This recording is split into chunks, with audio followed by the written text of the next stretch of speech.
Bonjour, c'est Vincent de l'équipe Tyrus Outaouais. Aujourd'hui, nous allons démystifier les anneaux Tyrus. On va définir la meilleure stratégie pour placer nos filleuls et surtout éviter le piège qui nous empêcherait d'aller plus vite. Alors, quand on s'inscrit dans Tyrus et que l'on paye notre licence d'entrée, on se retrouve au centre d'un anneau qui a 4 positions de libre. Et en prenant ainsi position, eh bien, on commence une valse des anneaux qui se superposent pour former une figure qui semble bien difficile à gérer. Alors, avant de savoir comment simplifier tout cela, je vais vous emmener dans mon back-office. Alors, voici le back-office de Tyrus. C'est bien ma photo de profil et je vous invite à aller dans le cercle d'affaires. C'est une des façons que vous avez de voir votre équipe. Alors vous avez accès à vos anneaux. Si vous cliquez sur une personne et que vous regardez le cercle d'affaires, vous allez voir sa généalogie descendante et puis vous pouvez toujours cliquer, puis aller voir, etc., etc. Mais c'est pas quelque chose de très facile à gérer pour savoir où sont les problèmes, etc.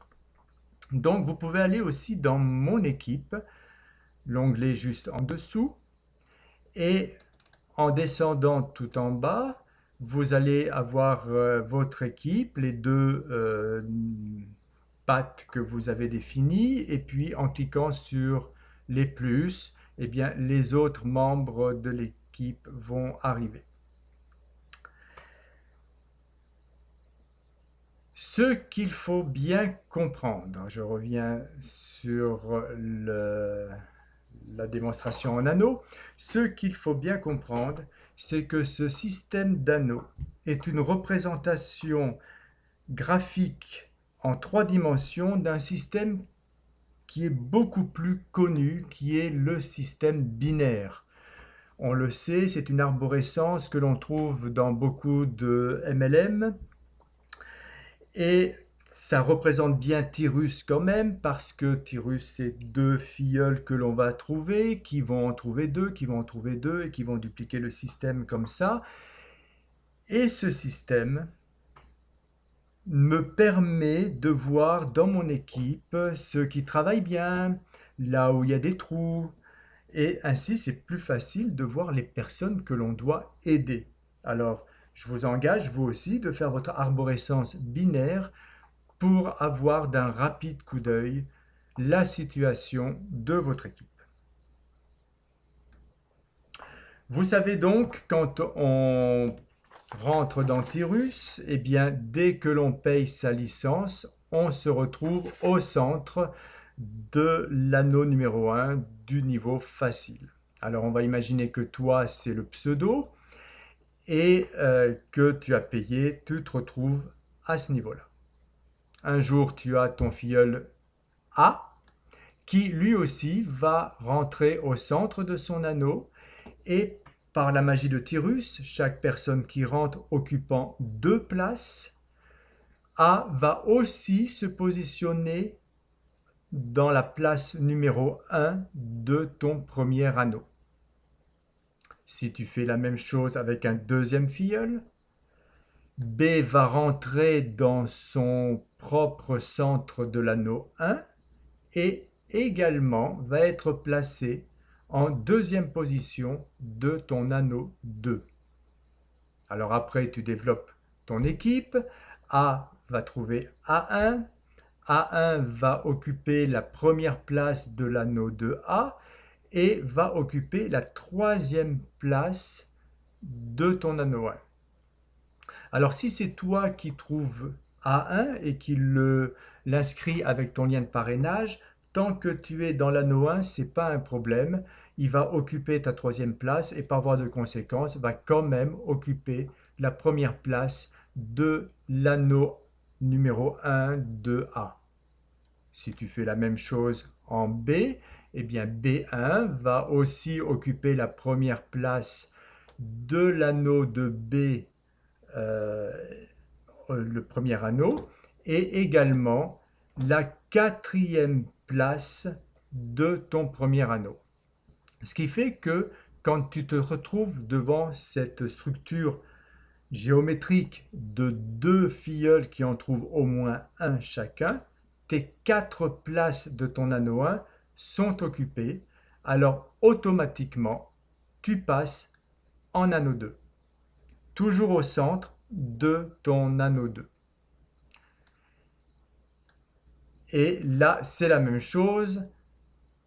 Tu vas parrainer A2 par exemple, ou A va parrainer A2, et A2 va rentrer dans la deuxième place de l'anneau 2A, mais ça ne va rien te rapporter parce que ton premier anneau est déjà plein. Il va occuper une deuxième place autre part dans l'upline, je ne sais pas où, et ce n'est pas important pour cette démonstration. Même chose B2 qui va occuper la deuxième place de l'anneau de B.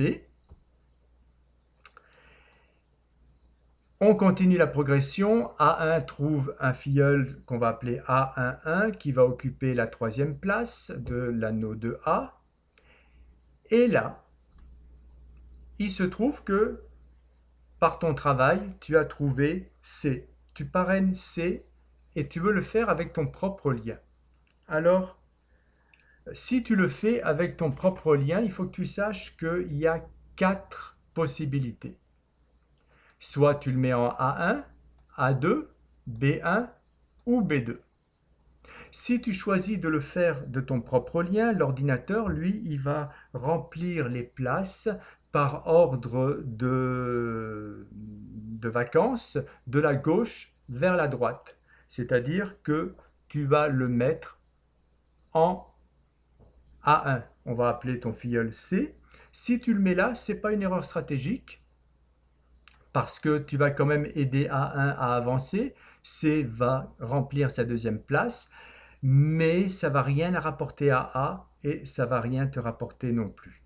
Donc, ce n'est pas la meilleure des stratégies à faire. En revanche, si tu décides de le mettre en A2, tu vois que A est en position aussi d'avoir deux filleuls qui en ont chacun un. Ça veut dire que automatiquement, A va passer également en anneau 2 comme on le verra tout à l'heure. Alors comment tu fais pour mettre C en A2 si tu ne veux pas qu'il soit en A1? C'est très simple.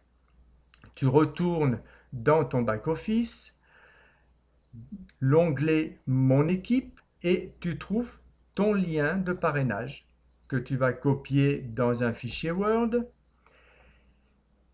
et tu vas remplacer ton pseudo, ici c'est toi, par le pseudo de la personne à qui tu veux donner le nouvel entrée. Donc dans ce cas de figure, tu vas le donner à A2. Ce faisant, dès que c'est à payer, il se retrouve bien sûr au centre de son propre anneau, mais va occuper la quatrième place, comme je l'ai dit tout à l'heure, de l'anneau de A. Donc, les 4 places étant occupées, A va te rejoindre en première place de ton anneau numéro 2. Tout le monde a avancé. Tu fais la même stratégie pour B. Tu lui trouves où il se trouve un filleul que là j'ai appelé D. D va remplir sa troisième position, va rien te rapporter en direct, mais dès que tu trouves E, si tu le mets en B, tu te retrouves dans la même situation d'une mauvaise stratégie pour faire avancer B. Donc, tu vas le mettre sous B2 et B se retrouve avec deux filleuls qui en ont chacun un. Automatiquement, E va remplir sa quatrième position. Les 4 étant occupés, il va te rejoindre également en anneau 2. Toujours équilibrer les deux pattes. Ça, c'est vraiment important. Si tu privilégies la patte de droite par rapport à la patte de gauche, tu risques tout simplement de faire en sorte que les personnes à droite vont aller plus vite que les personnes à gauche et ça va te créer un déséquilibre. Ça te risque de te faire rentrer dans le piège dont je te parlerai tout à l'heure. Donc, toujours équilibrer tes deux pattes et aider chaque membre de ton équipe à faire pareil. Ça, c'est vraiment très important. Alors, l'équipe continue à se développer. Là, le B22 est rentré. On va s'occuper de B2. Donc, on trouve un filleul à eux.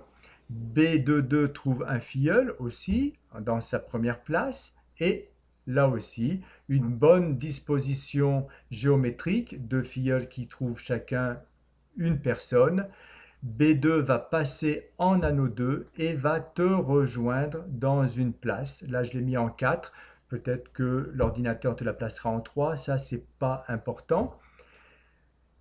Et on va faire la même chose pour A. Donc, toujours équilibrer les deux équipes, tes deux pattes. Donc, A1 va rentrer A1, 2, qui vont rentrer chacun un filleul. Et là aussi, les 4 places étant occupées, A1 va te rejoindre dans ton anneau 2. Ce qui fait que tes 4 places vont être occupées. Automatiquement, tu passes en anneau 3. Et ceux qui viendront te rejoindre en anneau 3, probablement A, B, B2, A1 ou n'importe qui dans ton équipe qui aura finalisé son anneau 2, eh bien, ils viendront occuper ton anneau 3. Et quand les 4 places de ton anneau 3 seront remplies, tu passeras en anneau 4, etc., etc. Le piège. Le piège, c'est que souvent, on peut être en situation que le filleul nous dépasse. Alors, il faut vraiment faire très attention que cette situation n'arrive pas. Il ne faut jamais, du moins je le souhaite dans mon équipe Tivrus Outaouais, que jamais un filleul ne double son parrain. Pourquoi ? Là, on va s'intéresser à B2 et à sa descendance. On voit que B2 a 2 filleuls, que E a déjà un filleul, mais B22 n'en a pas. Le jour où B22 a quelqu'un en dessous de lui, B2 passera en anneau 2 et viendra te rejoindre. Mais il se trouve en danger d'être dépassé par E. E, c'est son filleul. Il a lui-même 2 autres filleuls, E1 et F.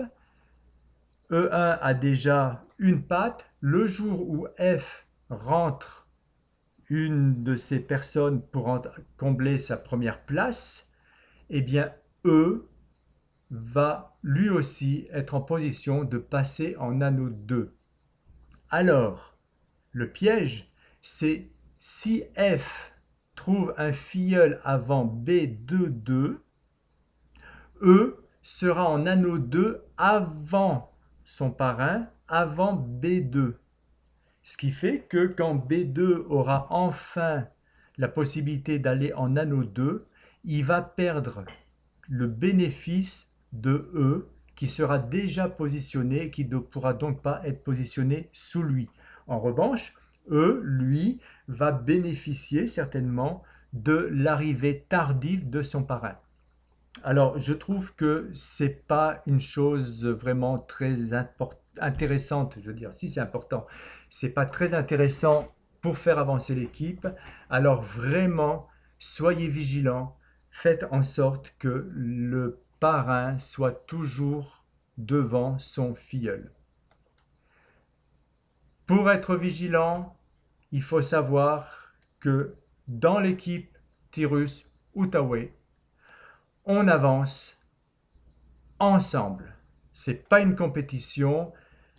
Il faut pas que la personne de dessous renverse le système. Donc, c'est ça. Alors on se retrouve bientôt pour une autre explication, une autre vidéo. À bientôt!